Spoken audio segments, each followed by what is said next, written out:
What is up, guys? It is Tony here, and today we are doing another episode of How to Photo Photography Critiques.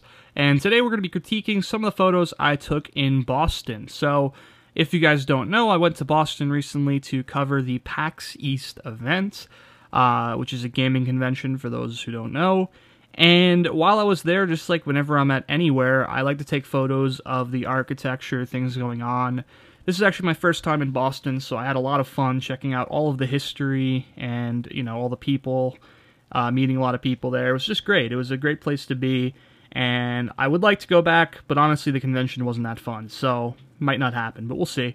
But I decided to take some photos while doing the Freedom Trail, which you actually could see, this red line. This is the Freedom Trail. And the Freedom Trail is this really cool thing you could do in Boston. It only takes maybe an hour or two, to walk it, and then the walk back probably takes another hour or two, where you basically get to see the main historical attractions of Boston. For example, this park right here is called Boston Common, and it's considered the oldest park in the United States of America, the first park ever established, which is incredible. I mean, that's really cool history. The park is beautiful, and it's just a great place to hang out and, eat some good food. There's plenty of food around there. And it's also a great place to take photos. So that's where the Freedom Trail starts, and that's where we're going to start our critique today. So this critique consists of a lot of artsy photos and a lot of very boring touristy photos, mainly because it's hard to take photos of certain things while being artsy. I mean, sometimes you just have to take the photo, accept how it looks, and that's it. There's a few teachable moments in here I'll try to point out, but let's get started. So first off, we are in the park, as I had mentioned earlier, and as you can see in this park, you have a lot of paths that go various ways, and this photo, the main intention of it is to have some photographic lines. It's important to have lines that divert your attention different ways and really sort of get the mind going and thinking, and this is a good example of that. I have this line going this way. You could follow the path, look at the people on the path.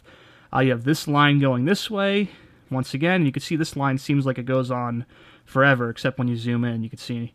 But, it kind of has that look of just, it keeps going. You have subjects, of course, walking on the paths. I actually had to wait until subjects, showed up, because photography is about waiting. If I'd snapped this shot without anyone on these paths, it'd probably be much more boring. So, pretty good typical type of picture, does the job, all of that. I think it's a cool picture just to, capture the memory of what the park was like. Here's another shot that's kind of not as good, so it's kind of a teachable moment for you guys. And this is actually a similar shot that I did at the park.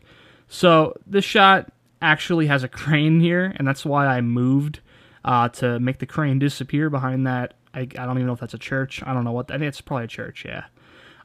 So yeah, that's, sort of a thing I did just to get rid of that the crane. So it's one thing, always looking to make sure you frame the composition the way you want it. But this photo in general is just really a loser. I mean, this shadow here is kind of annoying. The framing is kind of annoying. The path doesn't really, it feels like everything's getting cut off a bit. So this is really the winner as far as the park pictures. And this one's all right too. This is just a, simple black and white. That's pretty good. You can see, it just has that very good leading line, as I mentioned earlier. There's actually some birds flying, which I was hoping would stand out more in the photo, but they don't. And I just went for a black and white because, honestly, if you look at the color version, it looks a little bit washed out, probably because my exposure was messed up. But, fixed it up a bit. Looks a lot better. So now we have the State House. Now, the State House was, a really cool building that you want to take a picture of. But the problem was there's a lot of people walking back and forth. So the first photo I took was the least amount of people walking back and forth. Just thinking to myself, what if I can't get, a better shot? Here is a shot with one person there, which he was standing there for a while, kind of got annoying. So eventually I just zoomed in, said, well, this will work. And it didn't, because I feel like the staircases are being cut off. And then eventually I got the shot I wanted. I sat there for about 15 minutes. It's important to wait, and just make sure you get the right shot, and I got the right shot. The only thing I don't like about it is the flag over here is being cut off a bit, but that's not really too big of a deal. the shot does what it needs to do. Here's another shot of the park. I actually took this while I was waiting for that shot. Looks pretty good. Nothing to complain about, really. Just a really nice park shot. Here is the graveyard. So this is actually a graveyard that's extremely old and has a lot of important people in it, like James Otis, John Hancock. And I just took some basic touristy photos, nothing too artsy. I mean, it's alright, does the job. These are kind of boring. Paul Revere. That thing. And this is actually pretty good, you know, just good leading line, you know, good depth of field, good focus. I mean, you know, it's alright, does the job. Samuel Adams, that's actually a really cool one. So yeah, you know, pretty basic shots to do the job. Here's a picture of the old City Hall. You know, it has that kind of lean to it because I'm using a very wide angle, 24 millimeters, which I like. I mean, some people would correct it and make it look better, or they would say, you know, you should have stood back and zoomed in a bit. But I like that. I like the way it makes it look very... I mean, think about it. When you walk up to a building this tall, that's what it feels like. This, you know, sort of gives it that feel. Ben Franklin, this photo is very busy in the background. You can see how, like, the tree's branches sort of, like, web the background, which is kind of a cool thing, but it's also kind of distracting at the same time. I mean, if you did a black and white with this photo, it really doesn't... I don't know, it just doesn't feel right. But it could work, but I don't know. It's not exactly my favorite photo of the bunch. This is a much better photo of the statue, in my opinion. You could read everything going on here. You could see all of the engravings into the statue. Very much in detail and in focus. It's very nice. And one of the more interesting things about this photo is it's actually not black. It looks very black and white, but it's not. It still has some color to it. It's because I took the vibrance down instead of the saturation, which I like. I like when it does that sort of... Is it black and white? No, it isn't actually. You know, it's kind of like a tricky type of trick thing where it sort of still has some color in it, but maintains the feel of black and white. Old City Hall, another photo just from the side with the flag. Here's an example of one of those shots I was talking about earlier. I was just like, you know, it's a touristy shot, got to get it done. This is an important building, the Old South Meeting House. I believe this is where the Boston Tea Party was planned, partially. So that's pretty interesting. But I just had to get the shot done. That's the shot, so on and so forth. Here's just an architectural shot, nothing really too special. This is actually where once again, another touristy shot, just took it quick. This is where the Boston Massacre happened, which is crazy. It happened, like, right here. I mean, that's pretty incredible to be standing where that happened, where pretty much the whole Revolutionary War started, the thing that started, you know, the birth of America being a nation, which is crazy. So, you know, it's one of those shots you just have to take. It's very difficult to get a good shot here. I need like a 18 millimeter or wider lens to get everything in, you know, in the shot. And then it would look really distorted and kind of terrible, so.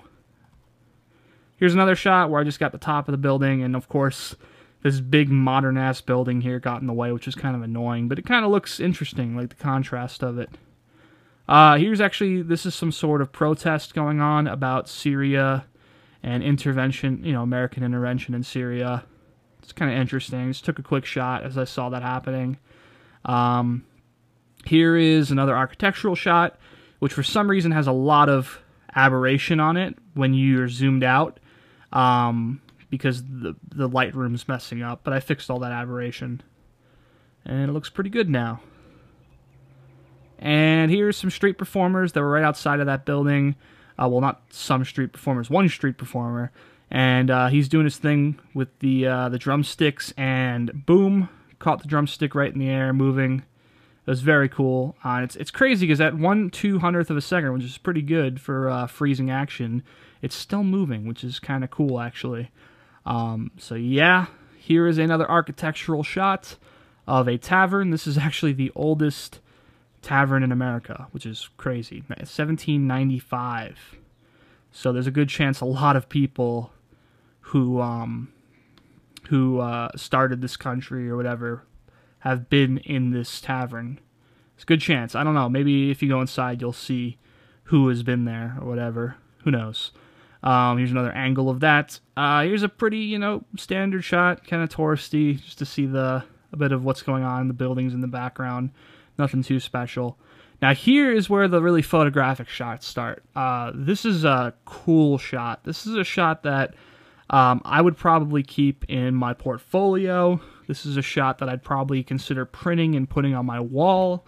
It's just a really cool shot. I was in the Italian part of town, very tight alleys. A lot of people were walking down them. If you zoom in, you could see, there's a father and a kid there. A lot of people just standing around back there. There's a dude with a bike over here. Do not enter sign, which is kind of interesting. Just a really cool black and white, very boomified type of shot. And any sort of situation where you have buildings with bricks, just old brick buildings, and just the concrete and the asphalt, black and white just works so well. I mean, the gritty detail, the sharpness of it is awesome. So this is a great shot. Great subjects, great framing. I love this shot. Here's a shot of Paul Revere. It's just a statue with this big church in the background, which I think is an interesting shot. A really cool composition with the trees framing it. Here's a really bad example of a Paul Revere shot. This would have been pretty cool if it was in focus, but I kind of messed up the focus. There's like a, little action going on in the sky up there. I thought it would have been really cool, but the focus was off, and I was moving, so that was my fault. Yeah, so here is the fountain that was in front of, it's basically like right there. And I sat down by the fountain, saw the sun, and I took a picture because it looked pretty cool, the framing. And the reason why I'm black and white on this one is because this lens flare just had the weirdest color in it to it, that purple. So I just had to get rid of it. But it looks pretty cool, in my opinion. And now here's another really artsy alley shot. This is really cool. I love the way the bike's sitting here. Very good detail. Once again, the black and white just looks right. I really like this shot. Look at the detail in just the road. I mean, it just really makes for an awesome shot. I don't know. I could take photos of this all day, the way it looks. But that is pretty much it. That is actually every shot that I took in Boston. Going down the Freedom Trail. There's some other photos I took, but they're of PAX and things like that, and there's not enough of them to make a video out of. But that is pretty much it. If you guys enjoyed this video, go ahead and like and comment. Leave any feedback you can, negative or positive. It's all helpful. But yeah, I'll see you guys next time.